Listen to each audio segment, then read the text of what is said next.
O acusado que atirou o bebê da laje em 2022 irá a julgamento nesta próxima sexta-feira. O advogado de defesa do acusado, doutor Ricardo Coimbra, conversou com a nossa equipe de reportagem.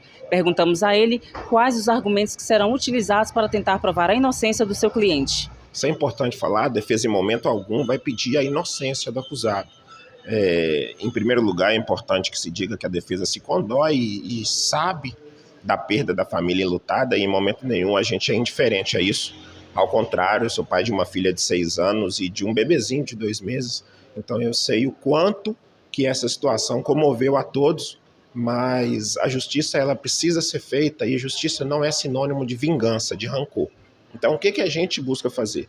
Em momento algum a defesa vai pedir a absolvição, mas a gente vai tentar decotar algumas qualificadoras que foram lançadas durante o processo. Então a gente entende que existem algumas qualificadoras que não são passíveis de se encaixar no caso e, acima de tudo, a gente atravessou um pedido de incidente de insanidade mental, porque, na nossa opinião, é a única explicação que se tem de um pai ter cometido uma situação dessa.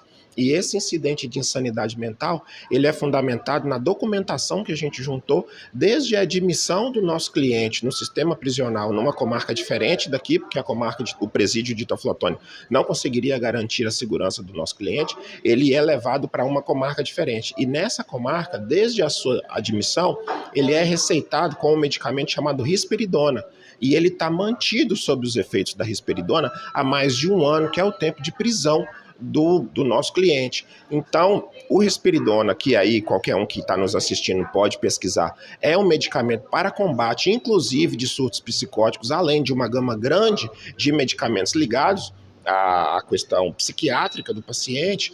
Existe aí um indício fortíssimo de que ele tinha, com certeza absoluta, deficiência na sua cognição ao tempo dos crimes. Então, o que a defesa quer é simplesmente provar se ao tempo do crime ele tinha consciência da ilicitude da conduta ou se essa consciência era parcial. E aí a gente vai conseguir um resultado, em sendo deferido o pedido, um resultado de inimputabilidade absoluta, então ele não tinha nenhuma consciência, e aí ele deixa de ser condenado criminalmente, ele passa a ser submetido à medida de segurança, o Estado tem que garantir tratamento psiquiátrico para ele, ou ele pode ser considerado semi-imputável, então ele tinha noção parcial da ilicitude da conduta dele, e aí ele tem direito de redução de pena de 1 a 2/3. Essa é a tentativa da defesa, e em momento algum a defesa do Davi, ela é insensível aos fatos, mas a gente tem que entender que justiça com as próprias mãos e vingança em judiciário é nos aproximar da barbárie, e a gente não pode admitir isso. Em conversa com o seu cliente, o que ele alega?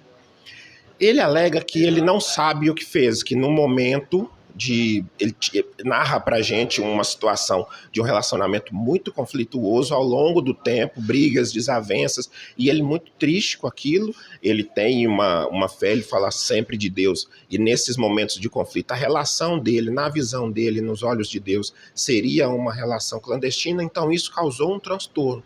E aí ele fala que de posse da filha nos braços, ele sai de perto dela e que ele tem um surto. Ele não sabe o que fez, mas e ao contrário da versão que tem sido narrada, ele não arremessa. O que ele alega é que simplesmente os braços dele baixaram e a filha dele caiu. E quando ele vai atrás para tentar socorrer, quando ele está lá embaixo, os populares já chegam e aí tentam linchá-lo, tentam pôr fogo na moto, e ele já não consegue fazer nada, narra um arrependimento, mas ele permaneceu em silêncio durante todo o procedimento, por estratégia de defesa, porque a gente via nas narrativas e nos comportamentos deles situações oscilantes, evasivas, não conseguia focar a gente em olhar, ele tinha mudanças repentinas de humor, então a gente preferiu aguardar para tentar produzir essa prova de que era fundamental para esclarecer os fatos que estavam acontecendo. Então essa prova vai ser trazida para o tribunal de júri, e aí a competência do tribunal do júri ou o tribunal de justiça em eventual condenação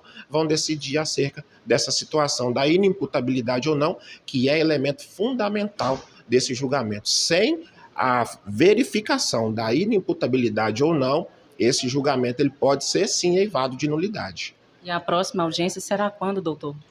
A sessão do júri está marcada para o dia 24, sexta-feira, às 9 horas da manhã, mas o incidente de insanidade mental que a gente atravessou, ele tem o poder de suspender os atos do processo. Então, se a gente conseguir um deferimento Provavelmente fica suspensa a audiência, mas, para todos os efeitos, sexta-feira, dia 24, às 9 da manhã, no Fórum Dita Flotone, acontecerá a sessão do júri que vai julgar o rapaz.